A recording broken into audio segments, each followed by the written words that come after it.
Тази сутрин ти отдаваме славата, защото тя винаги ти принадлежи и винаги всичко е от тебе и на твоето даваме на тебе. Благодаря ти, Татко. Мислете за горното, а не за земното. Обаче искам да ви кажа как Сатана иска да ни върне в миналото. Защото когато постоянно ни връща там, в старата плътска паднала природа, ние решаваме, че ние не сме годни, че ние не сме достойни. И ето защо сами отстъпваме от Божията любов, както в Христа Исуса. Много пъти Той иска да ни помогне, викаме, аз не съм годен, не съм достоен. Това не е за мен. И отстъпваме. И ето Сатана ни съсипа живота така.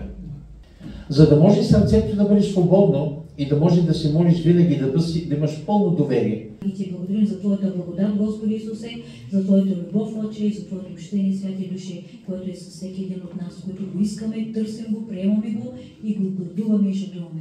Благодарим ти и ти отдаваме слава. Амин. Бог да бъде всички нас. Амин.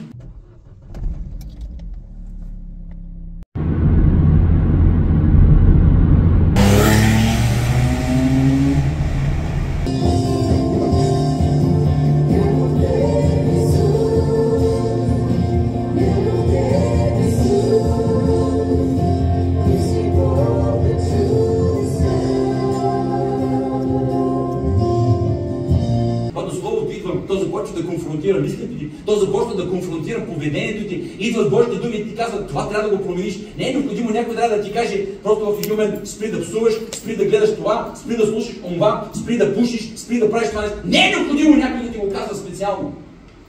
Ти започва да четеш Словото, ти започва да си гладен за Бога, ти започва да ходиш на църква и в един момент Словото започва да работи в твоя живот. Ти разбираш какво Бог харесва и какво Бог не харесва. Какво трябва да промениш и какво трябва да отхвърлиш в твоя живот. И едно от самозаблудите е да приемаш Словото, може да не го прилагаш в твоя живот. Аз ти благодаря, Господи, за млади хора, които са силни, в които Божието Слово преплътва и които са победили лукавия в името на Исус.